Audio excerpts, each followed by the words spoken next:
गेजन success point में आपका स्वागत है। बच्चों, जैसा कि आपको पता है कि आज हम कर रहे हैं 12th बिजनेस स्टडी का चैप्टर 11.1। चैप्टर का नाम है मार्केटिंग एंड मार्केटिंग मिक्स। इस चैप्टर का आज हमारा 3rd लेक्चर है और आज का हमारा टॉपिक रहेगा विपणन की भूमिका, यानी कि रोल ऑफ मार्केटिंग क्या है। सेकंड टॉपिक हमारा रहेगा विपणन एवं विक्रयण में अंतर, यानी कि difference between marketing and selling. विक्रयण को सेलिंग कहा जाता है। तो ये आज हमारा 3rd लेक्चर है। सेकंड के अंदर हमने किए थे फंक्शन इसके, और फर्स्ट के अंदर हमने इसके कुछ बेसिक्स और फीचर्स के बारे में स्टडी किया था। तो हम इस चैप्टर को, इस लेक्चर को स्टार्ट करते हैं। आज का टॉपिक स्टार्ट करें उससे पहले आप मेरे चैनल गेजन सक्सेस पॉइंट को सब्सक्राइब कर दें, बेल आइकन प्रेस कर दें और लाइक दबा दें, बाद में आप भूल जाते हैं। तो देखो, आज का हमारा टॉपिक है, पर लिखा गया ये रोल ऑफ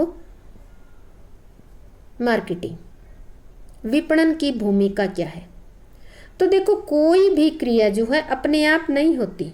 कोई भी एक्टिविटी होती है वो अपने आप नहीं की जाती, बल्कि उसके पीछे कोई ना कोई उद्देश्य होता है। कोई न कोई उद्देश्य होता है, तभी वो एक्टिविटी होती है। जैसे यूनिसेफ है, United national international children, nation international children emergency fund, बच्चों की तथा हेल्प एज वरिष्ठ नागरिकों की, यानी कि सीनियर सिटीजन की भलाई के लिए काम करती है यूनिसेफ। ठीक है। इसी प्रकार विपणन की भी, ये हमने एग्जाम्पल लिया है कि कोई भी एक्टिविटी जो है ऐसे ही नहीं होती। जैसे यूनिसेफ है, वो किसके लिए है? बच्चों की, और जो हेल्प एज वरिष्ठ नागरिक सीनियर सिटीजन है उनकी हेल्प के लिए, उनकी भलाई के लिए काम करती है। ये हमने एग्जाम्पल लिया है। इसी प्रकार विपणन की भी व्यवसायों और देश की अर्थव्यवस्था के विकास में भूमिका होती है। जो हमारे व्यवसाय होते हैं, हम जैसे जैसे व्यवसाय को डेवलप करते हैं, अगर सभी व्यवसाय इसी तरह से डेवलप होते हैं तो उससे क्या होगा? देश का अर्थव्यवस्था भी डेवलप होगी। तो इस प्रकार से क्या होता है? अर्थव्यवस्था, एक फर्म और अर्थव्यवस्था में भी विपणन की भूमिका होती है। तो इनको हम डिटेल से स्टडी करेंगे। तो सबसे पहले हम देख लेते हैं कि एक फर्म में भूमिका क्या है। किसकी भूमिका पूछ रहे हैं? ये रोल ऑफ मार्केटिंग, ये ध्यान रखना है, मैं लिख देती हूँ। रोल ऑफ मार्केटिंग, ठीक है। रोल ऑफ मार्केटिंग, एक फर्म में भूमिका पढ़ेंगे हम सबसे पहले, उसके बाद हम पढ़ेंगे अर्थव्यवस्था के बारे में। तो जो मार्केटिंग होती है उसकी एक फर्म में क्या भूमिका है, ये बहुत ही इंपॉर्टेंट क्वेश्चन है। बच्चे इसको इग्नोर कर देते हैं, ये समझने वाला क्वेश्चन है आपका। ठीक है। एक फर्म में मार्केटिंग की भूमिका, या एक फर्म में मार्केटिंग क्या रोल प्ले करती है, इसके बारे में स्टडी करते हैं। देखो, प्रत्येक फर्म जो होती है, या प्रत्येक फर्म जो चलाने वाले व्यक्ति है, वो यही चाहता है कि उसकी फर्म लंबे समय तक जीवित रहे और अपना विकास भी करती रहे, या वो विकास भी करना चाहता है। विपणन एक फर्म को जीवित रखने और उसको विकसित करने में महत्वपूर्ण भूमिका अदा करती है। क्या कौन करती है? विपणन, मार्केटिंग जो है उस फर्म को जीवित रखने और उसको ग्रो करने में इंपॉर्टेंट रोल अदा करती है। तो अब वो रोल अदा कैसे करती है, उसको एक चित्र की सहायता से हम स्टडी करने की कोशिश करेंगे। पहले नंबर पे उपभोक्ता आवश्यकता एवं इच्छा की सूचना एकत्रित करना। ये कार्य क्या है? ये सारे कार्य मार्केटिंग के अंदर किए जाते हैं। सबसे पहले उपभोक्ता क्या चाहता है, उसकी क्या इच्छा, इसके बारे में मार्केट से इंफॉर्मेशन कलेक्ट की जाती है। ठीक है। सेकंड नंबर पे उपलब्ध सूचनाओं का विश्लेषण करना। ऊपर हमने जो सूचनाएं एकत्रित की है उनको विश्लेषित करके देखा जाता है कि कस्टमर क्या चाहते हैं और कौन से प्रोडक्ट को वो ज़्यादा पसंद करते हैं, किस टाइम पसंद करते हैं, तो किस प्रोडक्ट की अपॉर्चुनिटी मार्केट में सबसे अच्छी है। विश्लेषण से ये पता चल जाता है। उत्पाद निर्माण का निर्णय, जब आपको ये पता चल जाता है कि किस प्रोडक्ट की मार्केट में अपॉर्चुनिटी अच्छी है ग्रो करने की, तो फिर आप उसी प्रोडक्ट के निर्माण करने का निर्णय ले लेते हो, वही प्रोडक्ट आप बनाना स्टार्ट कर देते हो। अब नेक्स्ट आता है आपने प्रोडक्ट बनाने का डिसीजन ले लिया है। 4th नंबर पे उपभोक्ताओं को मनपसंद उत्पाद उपलब्ध करवाना। अब देखो प्रोडक्ट जरूरी नहीं है कि प्रोडक्ट एक ही साइज का, आप उस प्रोडक्ट को अलग अलग कलर में, डिज़ाइन में, वेट में, उसके यूज़ वाइज कई तरह के प्रोडक्ट उसके डिज़ाइन करोगे। तो इससे क्या होगा, उपभोक्ताओं को मनपसंद प्रोडक्ट उपलब्ध करवाना शुरू कर दोगे। ठीक है, जब उपभोक्ता को उसके मनपसंद के प्रोडक्ट मिलने स्टार्ट हो जाते हैं तो उपभोक्ता क्या हो जाता है, संतुष्ट हो जाता है।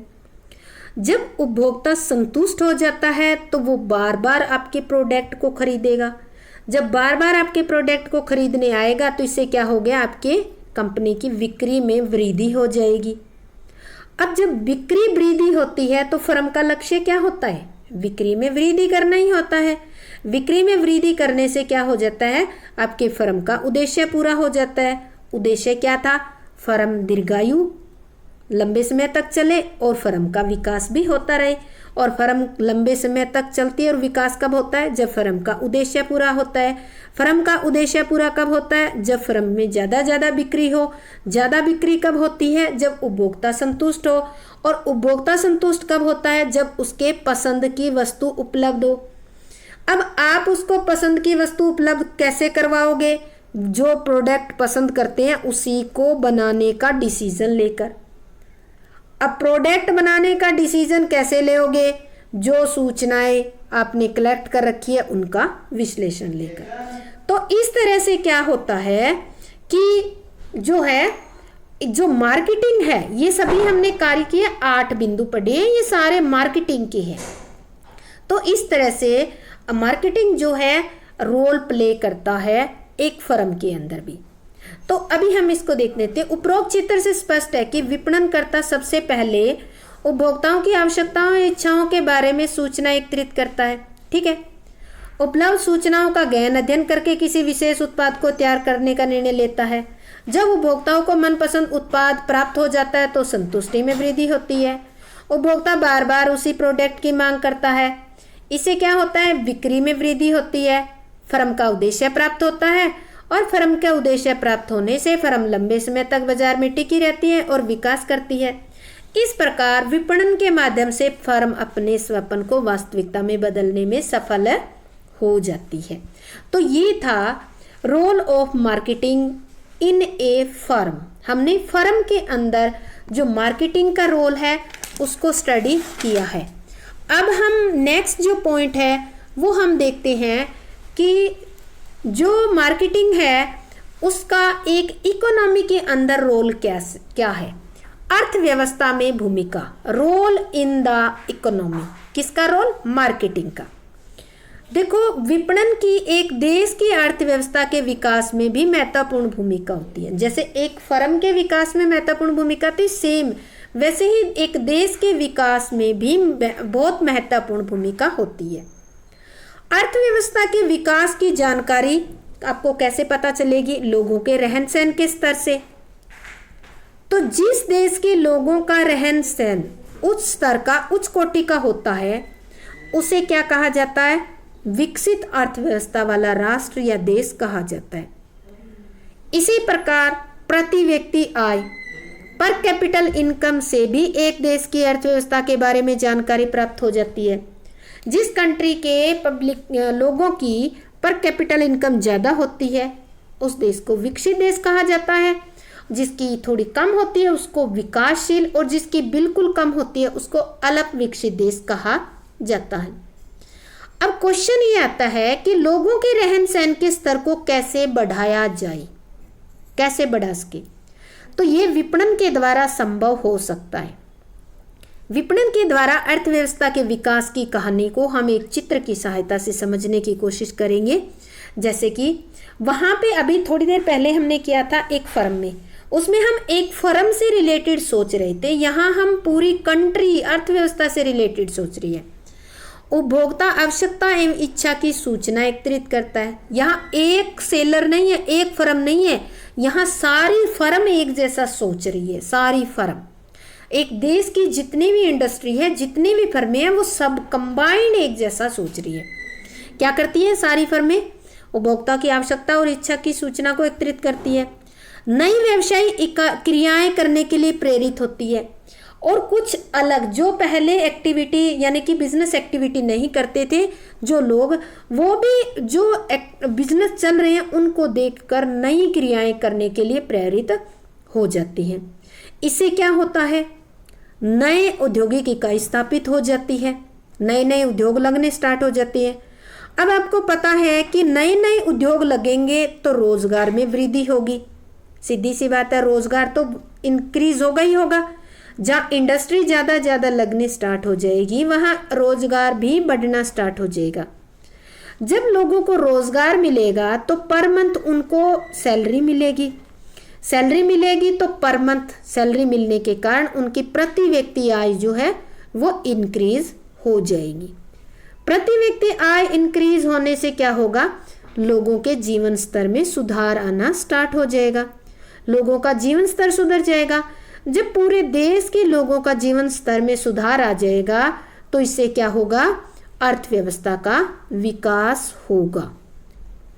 तो देखो इस चित्र से यह स्पष्ट होता है कि विपणनकर्ता सबसे पहले क्या करता है, उपभोक्ता की आवश्यकताओं और इच्छाओं के बारे में सूचना एकत्रित करता है, उपलब्ध सूचनाओं के आधार पर नए नए उत्पाद निर्मित करने के लिए प्रेरित होता है, नई नई औद्योगिक इकाइयां स्थापित होती हैं, रोजगार के अवसर बढ़ते हैं, और रोजगार बढ़ने से प्रति व्यक्ति आय में वृद्धि होती है, और इससे लोगों के जीवन स्तर में सुधार होता है। और इस स्थिति में ये जो स्थिति है, जो लोगों के जीवन स्तर में सुधार की स्थिति है, यही अर्थव्यवस्था के विकास की ओर संकेत करती है, जो कि हमने स्टार्टिंग में पढ़ा था कि अर्थव्यवस्था का विकास और उसकी क्या पहचान है कि लोगों के जीवन स्तर में सुधार होता है, उच्च क्वालिटी का जीवन जीते हैं लोग, रहन सहन अच्छे उच्च क्वालिटी का होता है। इसके अतिरिक्त विपणन के द्वारा वस्तुओं एवं सेवाओं को अधिक्य वाले क्षेत्र से कमी वाले क्षेत्र में भी हस्तांतरित किया जाता है। अब देखो एक देश में कुछ ऐसे एरियाज है जो ज़्यादा डेवलप्ड है, कुछ अंडर डेवलप्ड है। तो जहाँ पे जो एरिया ज़्यादा डेवलप्ड है वहाँ से इंडस्ट्री जो कम डेवलप्ड एरिया है वहाँ पे इस्टेब्लिश की जाती है, ताकि उनका एक टाइप से संतुलित तरीके से पूरे देश का विकास हो सके। फलस्वरूप वस्तुएं और सेवाएं सही समय पर, सही स्थान पर और सही मूल्य पर उपलब्ध होने लगती है इस तरीके से। तो ये था हमारा रोल इन द इकोनॉमी। हमने पढ़ा है मार्केटिंग का रोल एक फर्म के अंदर क्या होता है और मार्केटिंग का एक अर्थव्यवस्था में रोल क्या होता है, ये दोनों हमने डिटेल से स्टडी किए हैं। अब हम नेक्स्ट टॉपिक इसके अंदर पढ़ते हैं, difference between marketing and selling. Marketing को हम कहते हैं विपणन और सेलिंग को हम विक्रय भी कह देते हैं और विक्रयण भी कहा जाता है कई बार, ठीक है। तो इन दोनों में अंतर क्या है हम ये स्टडी करेंगे। प्राय क्या समझा जाता है, जो विपणन और विक्रय होता है पर्यायवाची शब्द मानते हुए इनमें कोई अंतर नहीं किया जाता, ज़्यादातर लोग नहीं करते, लेकिन ऐसा मानना ठीक नहीं है कि ये दोनों पर्यायवाची है। ये दोनों पर्यायवाची नहीं है, इन शब्दों में बहुत अधिक अंतर है। विपणन का क्षेत्र बहुत विस्तृत है, विपणन का क्षेत्र बहुत बड़ा है, जबकि विक्रय को परिभाषित करते हुए कहा जा सकता है कि इसके अंतर्गत ग्राहकों से आदेश प्राप्त करने से लेकर वस्तुओं और सेवाओं को उन तक पहुंचाने तक की क्रियाओं को ही शामिल किया जाता है। विक्रय क्या होता है, विक्रयण क्या होता है, विक्रयण के अंदर ग्राहकों से आदेश प्राप्त करने से लेकर वस्तुओं और सेवाओं को उन ग्राहकों तक पहुंचाने के लिए जो जो एक्टिविटी की जाती है वो ही उनको ही शामिल किया जाता है। दूसरी ओर अगर विपणन के अंदर देखें तो विपणन की जो क्रिया होती है मस्तिष्क में, आपके दिमाग में वस्तु के निर्माण का विचार आते ही स्टार्ट हो जाती है और विक्रय के बाद तक चलती रहती है। तो देखो इसको, इन दोनों शब्दों में बहुत अंतर है जिनको हम डिटेल से करेंगे। तो इसको समझने के लिए हम करते हैं, यहाँ हमारा आइडियाज आया, ठीक है। आइडियाज के बाद हमने क्या किया, प्रोडक्ट बनाया, प्रोडक्ट बनाने के बाद सेल किया, सेल करने के बाद आफ्टर सेल सर्विस दी।